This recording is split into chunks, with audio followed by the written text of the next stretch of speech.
Hello students. तो अपन आगे बढ़ाते हैं चैप्टर को। तो अपन ने देखा था कि जब अपन ने चैप्टर स्टार्ट किया था तो अपना चैप्टर का जो नाम था वो था इलेक्ट्रिक पोटेंशियल एंड कैपेसिटेंस। तो अभी तक जो हमने पढ़ा है वो क्या किसके बारे में पढ़ा है? पोटेंशियल के बारे में पढ़ा था। इससे आगे जो अपन पढ़ेंगे वो कैपेसिटेंस के बारे में पढ़ेंगे। तो उससे पहले कुछ एक दो बातें हैं वो अपन डिस्कस कर लेते हैं। तो देखिए यहाँ पे सबसे पहले अपन यहाँ पे देखते हैं कि वैसे सबको पता भी है कि जो एलिमेंट्स होते हैं, कोई भी एलिमेंट्स होते हैं, मतलब जो नेचर के अंदर जो एलिमेंट्स हैं वो कंडक्टिविटी के बेस के ऊपर 3 टाइप्स के हैं। कौन कौन से होते हैं? कंडक्टर होता है, इंसुलेटर होता है और सेमी कंडक्टर होता है। तो मैं यहाँ पे बात करते हैं सबसे पहले किसकी बात करते हैं? कंडक्टर की।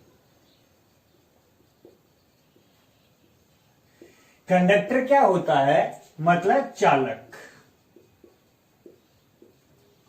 तो कंडक्टर क्या होता है? यहाँ पे चालक। मतलब आपसे पूछा जाए कि कंडक्टर क्या होता है तो आप क्या कहते हो? सिंपल वे में आप कहते थे कि वो मेटेरियल जिसके अंदर इलेक्ट्रिक करंट क्या कर सकता है? फ्लो कर सकता है, मतलब जिसमें विद्युत धारा प्रवाहित कर सकती है, उसे हम आसानी से प्रवाहित कर सकती है, उसे हमें कंडक्टर कहते हैं। परंतु अगर आप डीपली देखते हैं, इसकी लैंग्वेज में देखते हैं तो those materials in which electric charge can be flow, मतलब वो मेटेरियल्स जिसके अंदर इलेक्ट्रिक चार्ज क्या कर सकते हैं? प्रवाहित कर सकते हैं, विद्युत आवेश प्रवाहित कर सकते हैं, उन्हें हम क्या बोल देते हैं? चालक बोल देते हैं। तो एग्जांपल के तौर पे जितने भी मेटल्स हैं वो सारे के सारे, जैसे आयरन है, कोबाल्ट है, निकल है, गोल्ड है, सिल्वर है, ये सारे के सारे क्या है? यहाँ पे कंडक्टर है। तो मतलब इनके अंदर फ्री इलेक्ट्रॉन्स क्या होते हैं? जितने भी कंडक्टर होते हैं, जैसे मेटल्स की अपन बात कर रहे हैं, जिसमें आपने कहा कि चार्ज फ्लो कर सकते हैं, या सिंपल वे में और भी कह सकते हैं जिनके आउटर मोस्ट शेल के अंदर फ्री इलेक्ट्रॉन्स क्या होते हैं? प्रेजेंट होते हैं, उन्हें हम क्या बोल देते हैं? कंडक्टर बोलते हैं। मतलब सिंपल सी एक और डेफिनेशन में अपन कहना चाहें तो ये कह सकते हैं वो मेटेरियल्स जिसके आउटर मोस्ट शेल के अंदर फ्री इलेक्ट्रॉन्स क्या होते हैं? प्रेजेंट होते हैं, उन्हें हम क्या बोल देते हैं? कंडक्टर बोलते हैं। ठीक है कि नहीं है? तो फ्री इलेक्ट्रॉन्स का मतलब नेगेटिव चार्ज, जिसमें नेगेटिव चार्ज क्या होता है? फ्री होता है, उसे हम क्या बोल देते हैं? कंडक्टर। उसी प्रकार से आपसे पूछा जाए इंसुलेटर क्या होता है, तो अपन बात कर रहे थे एक बार की कंडक्टर की बात करते हैं। तो कंडक्टर जो होता है ना, उसके अंदर जो नेगेटिव चार्ज क्या होता है? फ्री चार्ज होता है, और जो पॉजिटिव चार्ज होता है वो क्या होता है? बाउंड चार्ज होता है। उसे अपन क्या बोल देते हैं? बाउंड चार्ज बोलते हैं, जो कि मूव नहीं करता है, परंतु नेगेटिव चार्ज क्या करता है? फ्लो करता है, इसलिए अपन उसको फ्री चार्ज बोलते हैं। इसलिए यहाँ पे कंडक्टर की ये दो की यहाँ पे खास बात या प्रॉपर्टी हम पर कह सकते हैं कि जिसके अंदर नेगेटिव चार्ज फ्लो करता है बट पॉजिटिव चार्ज क्या होता है? बाउंड होता है, ऐसे मेटेरियल्स को अपन कंडक्टर बोलते हैं। उसके बाद यहाँ पे इंसुलेटर। इंसुलेटर का मतलब अचालक। अचालक की बात करें तो सिंपल इसके अपोजिट है। मतलब अपन सिंपल भाषा में कहें तो जिसके अंदर इलेक्ट्रिक करंट फ्लो नहीं कर सकता, विद्युत धारा प्रवाहित नहीं कर सकते। दूसरी नंबर बात, जिसके आउटर मोस्ट शेल के अंदर फ्री इलेक्ट्रॉन्स क्या नहीं होते हैं? प्रेजेंट नहीं होते हैं, तो उसे हम क्या बोल देते हैं? इंसुलेटर बोल देते हैं। या अपन ये भी कह सकते थे कि जिसके अंदर इलेक्ट्रिक चार्ज क्या नहीं कर सकता? फ्लो नहीं कर सकता, मतलब विद्युत आवेश प्रवाहित नहीं कर सकता, उसे अपन क्या बोल देते हैं? इंसुलेटर बोल देते हैं। जैसे जितने भी मान लीजिए प्लास्टिक है, रबर है, ये क्या है? यहाँ पे इंसुलेटर है। ठीक है कि नहीं है? अब यहाँ पे एक नाम नया और आता है जो इस चैप्टर के अंदर यूज होगा, वो देखिए यहाँ पे। ये तो सिंपल बातें थी जो आपको ऑलरेडी कुछ बातें पहले से ही पता थी इनके बारे में। अब नेक्स्ट टॉपिक का जो नाम होगा वो क्या होगा? Die electric substance.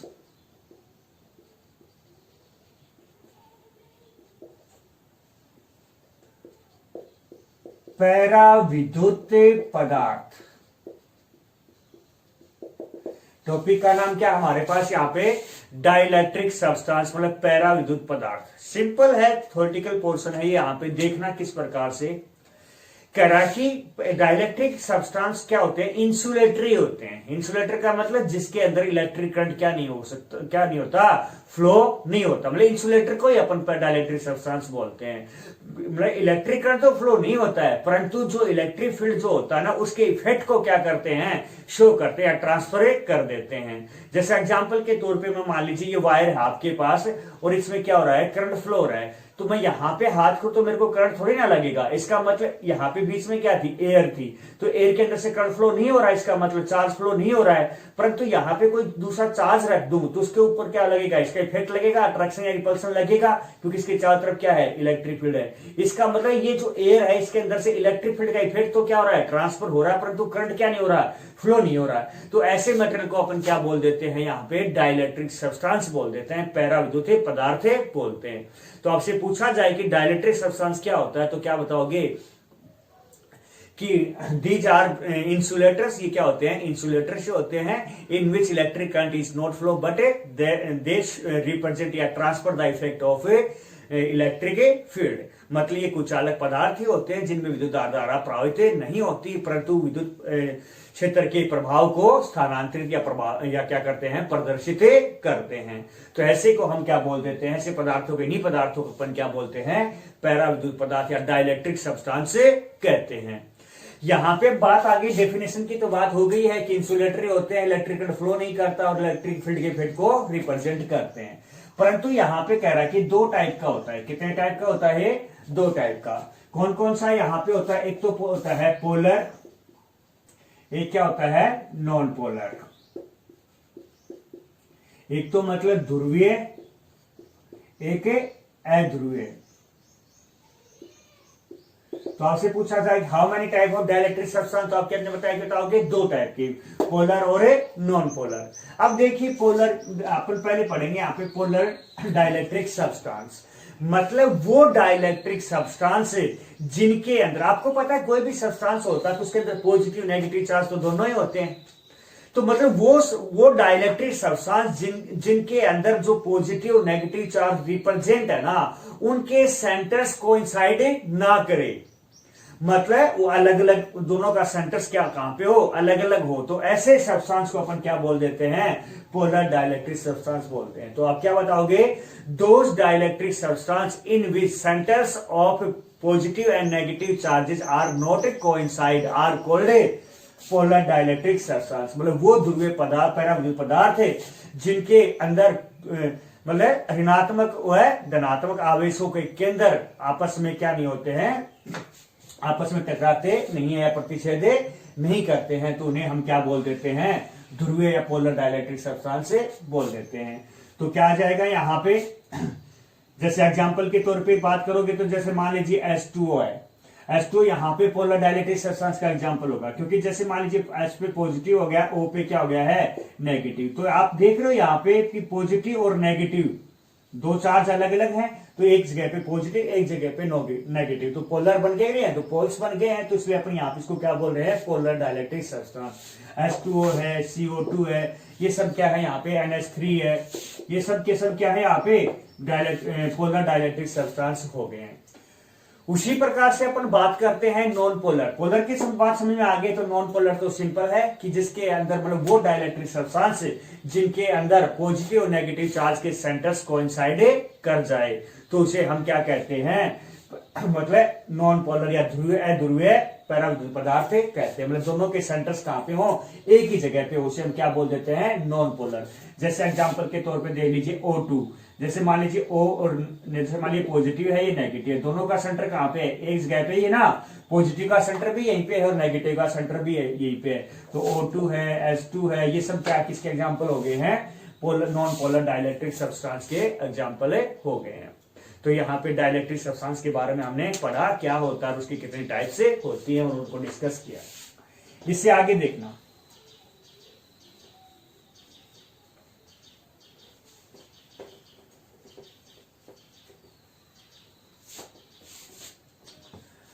उसके बाद देखिए यहाँ पे पोलराइजेशन, ये इंपॉर्टेंट रहेगा भाई।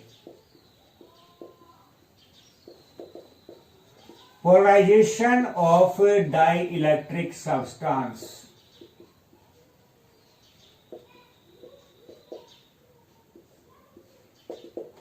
मतलब पैराविद्युत पदार्थों का ध्रुवण।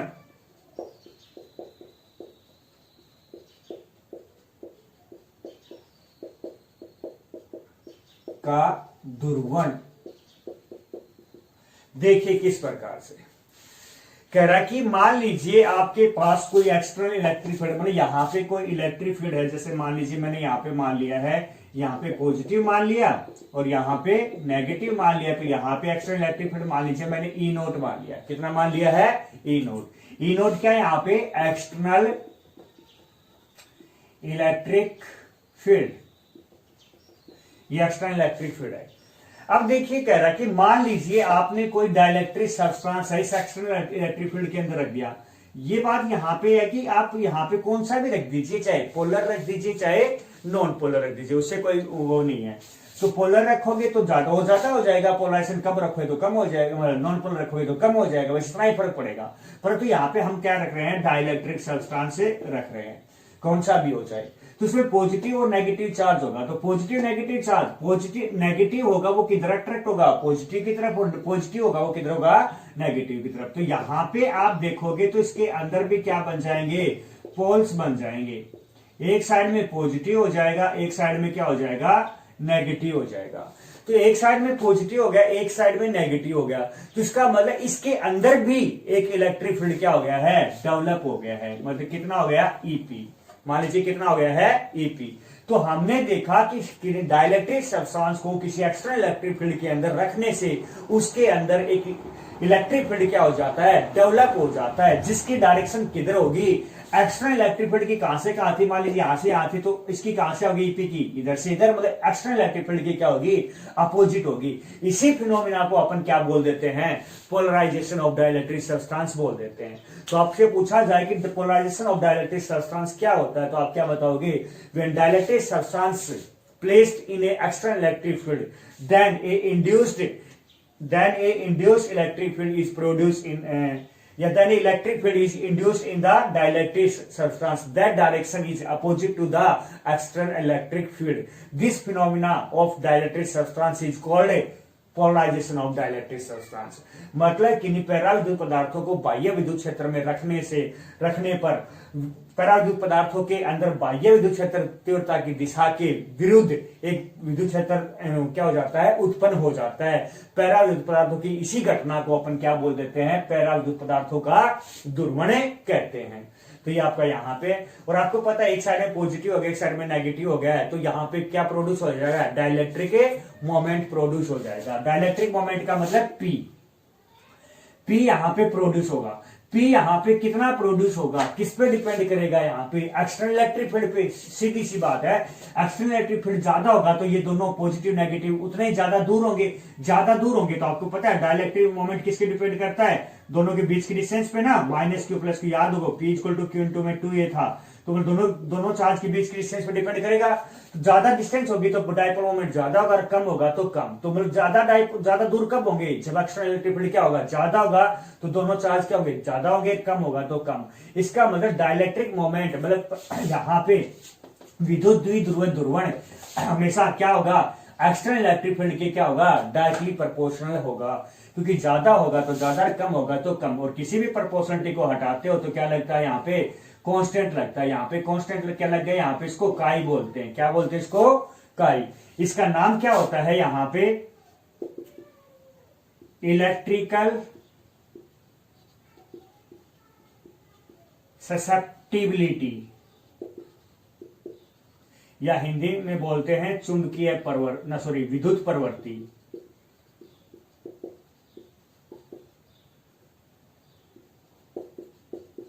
विद्युत प्रवृत्ति या इलेक्ट्रिकल ससेप्टिबिलिटी, जिसकी वैल्यू डिपेंड करती है nature of the dielectric substance. मतलब कितनी वैल्यू होगी? ये कांस्टेंट एक प्रकार से आपने देखा कांस्टेंट आया था, जिसकी वैल्यू किस पे डिपेंड करेगी? नेचर ऑफ डाइलेक्ट्रिक सब्सटेंस पे। आपने डाइलेक्ट्रिक सब्सटेंस कौन सा लिया है उसके ऊपर डिपेंड करेगी। तो यहाँ पे टॉपिक था अपना यहाँ पे पोलराइजेशन ऑफ डाइलेक्ट्रिक सब्सटेंस।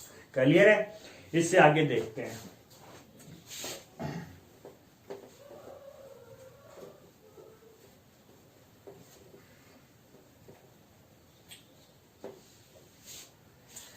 हाँ भाई, अब मैं बता रहा था आपको कि जो टॉपिक था अपना क्या था, चैप्टर का नाम इलेक्ट्रिक पोटेंशियल एंड कैपेसिटेंस। तो अब यहाँ पे कैपेसिटेंस से स्टार्ट करेंगे। तो देखना यहाँ पे आज अपना टॉपिक रहेगा, यहाँ से चैप्टर स्टार्ट हो जाएगा। जो नेक्स्ट पार्ट है आपका वो, तो यहाँ पे नाम क्या होगा? Electric capacitance.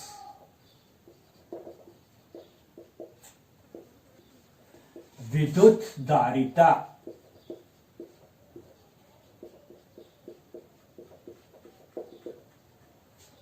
ठीक है कि नहीं है? अब देखिए मैं आपको बताता हूं यहां पे इलेक्ट्रिक कैपेसिटेंस क्या होता है।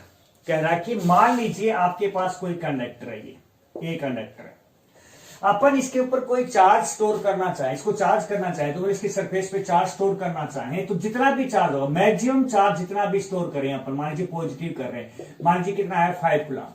दूसरा मेरे पास एक और कंडक्टर है, उसका डायमेंशन अलग हो सकती है, उसका नेचर अलग हो सकता है, तो उसके ऊपर जो चार्ज अपन स्टोर करेंगे क्या वो उतना ही 5 कूलम आएगा, डिफरेंट आएगा? क्योंकि पता है आपको यहाँ पे डायमेंशन अलग है। डायमेंशन का मतलब इसकी लेंथ ब्रेड्थ और हाइट क्या है, यहाँ पे अलग अलग है। नेचर भी अलग हो सकता है क्योंकि गोल्ड का सिल्वर का कुछ भी हो सकता है।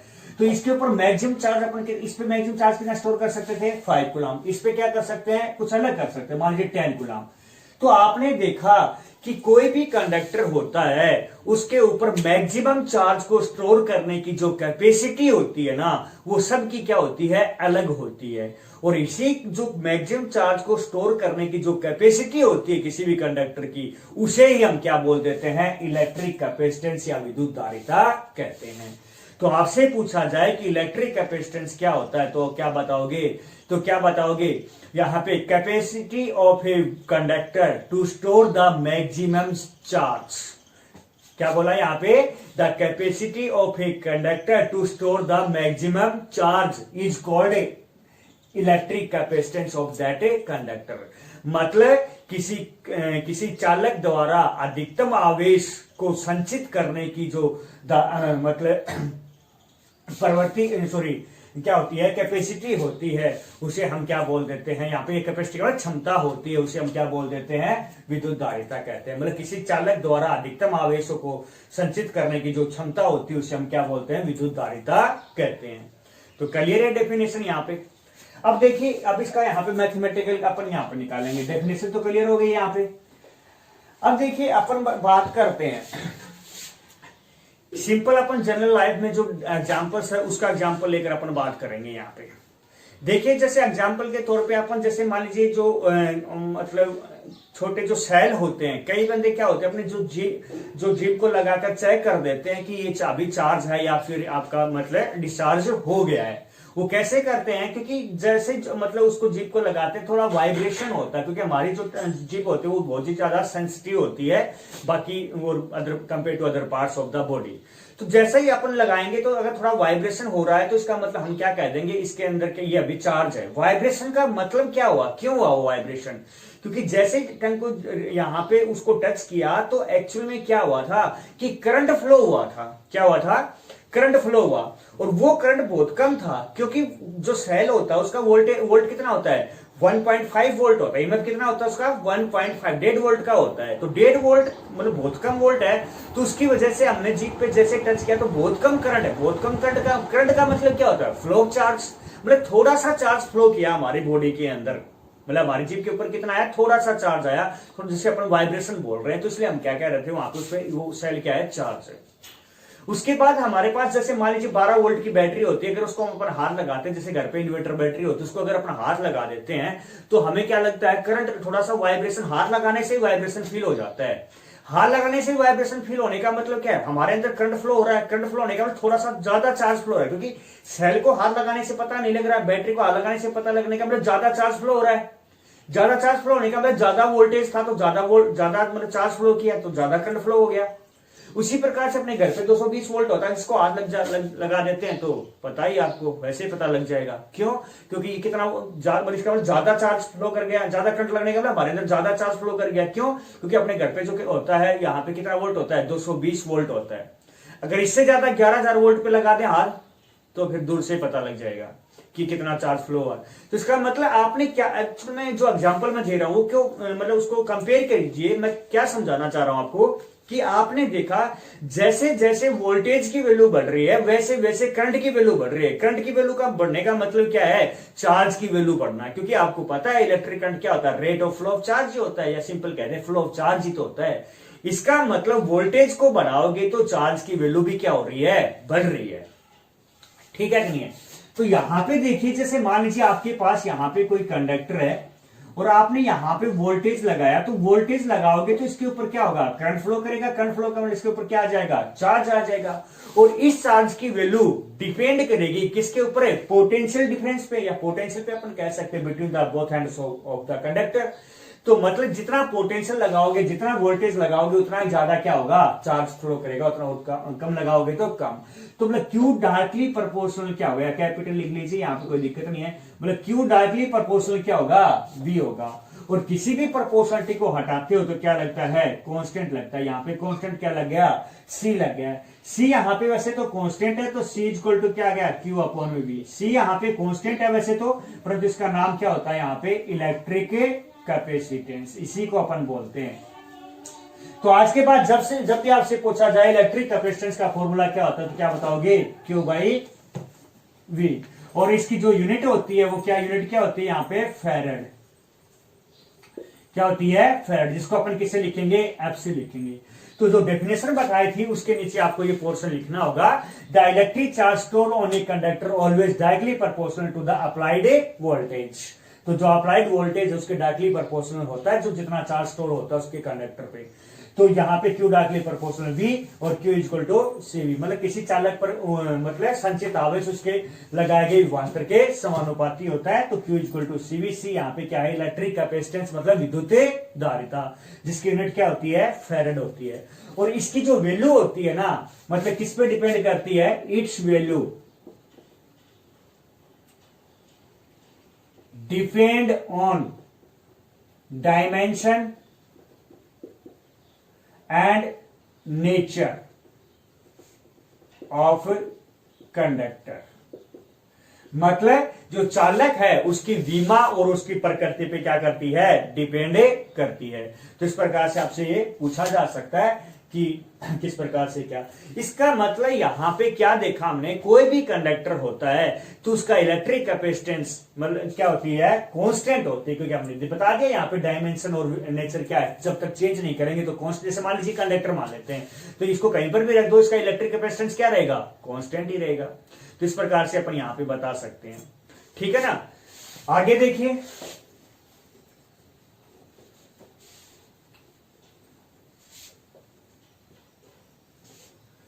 उसके बाद यहां पे पढ़ते हैं अपन, यहां पे नेक्स्ट टॉपिक का नाम कैपेसिटर।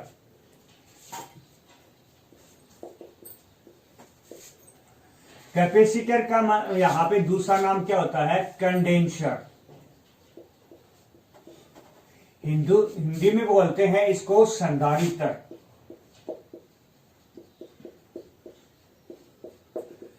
तो कैपेसिटर या कंडेंसर आपने नाम सुना होगा, देखा भी होगा। जितनी भी इलेक्ट्रिक मशीन होती है उसके ऊपर लगा होता है कैपेसिटर, जिसे अपन लोकल लैंग्वेज में सेल बोलते हैं। जैसे आपने देखा होगा पंखा, जो फैन होता है ना, फैन के जो ऊपर जो लगा होता है एक सेल, जिसे अपन बोलते हैं लोकल लैंग्वेज में, वो क्या होता है, कंडेंसर ही होता है, या उसको क्या बोलते हैं, कैपेसिटर बोल देते हैं। हिंदी में क्या बोलते हैं, संधारित्र बोलते हैं। तो आपसे पहली बात तो यहां पे पूछा जाएगा कि कंडेंसर होता ही क्या है, कैपेसिटर होता ही क्या, संधारित्र होता ही क्या। तो आपको बता देता हूं, ये क्या होता है, चार्ज को स्टोर करने की एक मतलब सिस्टम होता है। चार्ज को स्टोर करने का एक सिस्टम होता है। देख लेना चाहिए, अब लाइट जाने के बाद अगर आप इसको हार लगा दोगे ना तो आपको क्या लगेगा, करंट लगेगा। क्यों, क्योंकि इसके अंदर क्या स्टोर हो रखा होता है, चार्ज। जैसे आपने हार लगाया तो चार्ज आपके अंदर फ्लो कर जाएगा, तो आपको करंट लगेगा। तो इसका मतलब ये क्या है, चार्ज को स्टोर करने की एक मशीन होती है। तो आपसे पूछा जाए कैपेसिटर क्या होता है, तो क्या बताओगे, it is a charge storing machine.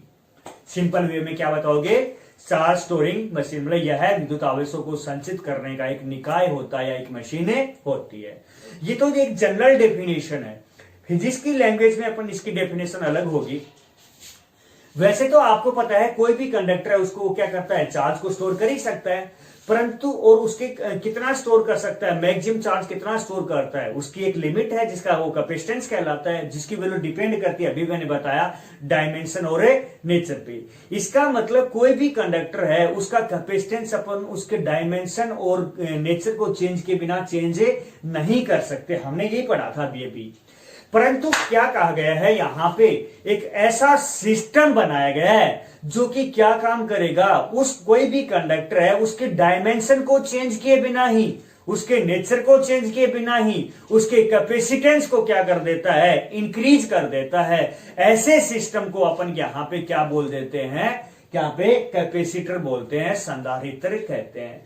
ये आपकी फिजिक्स की लैंग्वेज में आपका डेफिनेशन हो गई है। तो आपसे पूछा जाए कि इलेक्ट्रिक कैपेसिटर क्या होता है, तो क्या बताओगे, ए सिस्टम, मतलब एक ऐसा सिस्टम होता है which increase the electric capacitance of a conductor without change in dimension and nature of the conductor. मतलब किसी भी कंडक्टर के डायमेंशन और नेचर को चेंज किए बिना उसके कैपेसिटेंस को बढ़ा देता है। ऐसे सिस्टम को अपन क्या बोल देते हैं यहाँ पे, मतलब कैपेसिटर बोलते हैं।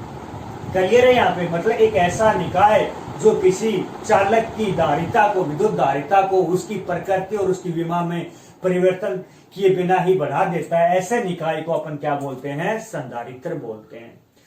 ये तो इसकी डेफिनेशन हो गई। कैसे बढ़ा देता है ये बात यहां पे अपन देखेंगे। तो देखिए वो कैसे बढ़ा देता है, वो उसका क्या कहलाएगा, प्रिंसिपल कहलाएगा, मतलब सिद्धांत कहलाएगा।